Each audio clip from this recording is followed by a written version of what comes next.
आदिलक्ष्मी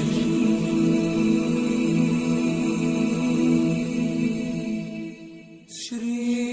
धनलक्ष्मी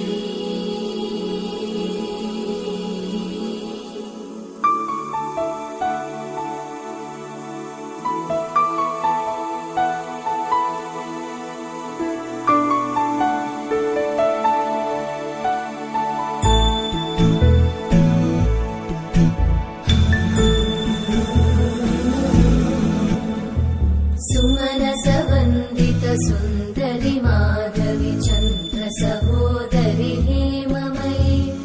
मुनिगणवन्दित मोक्षप्रदायिनि मञ्जुळवासिनि वेदनुते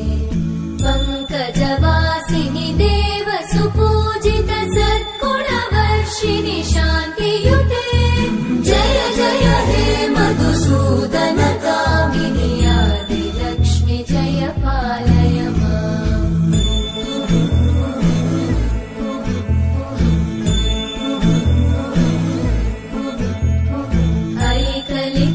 कल्मषनाशिनि कामिनि वैदिकरूपिणि वेदमये क्षीरसमुद्भव मङ्गलरूपिणि मन्त्रनिवासिनि मन्त्रनुते मङ्गलदायिनि अम्बुजवासिनि देवगणाश्रितपादयुते जय जय हे मधुसूदन कामिनि धान्यलक्ष्मि जय पालय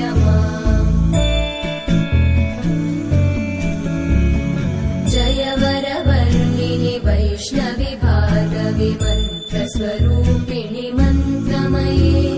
सुरगणपूजित शीघ्रफलप्रद ज्ञानविकासिनि शास्त्रनुते भवभयहारिणि पापविमोचनि साधुजनाश्रितपादयुते जय जय हे मधुसूदन कामिनि धैर्यलक्ष्मि जय पालय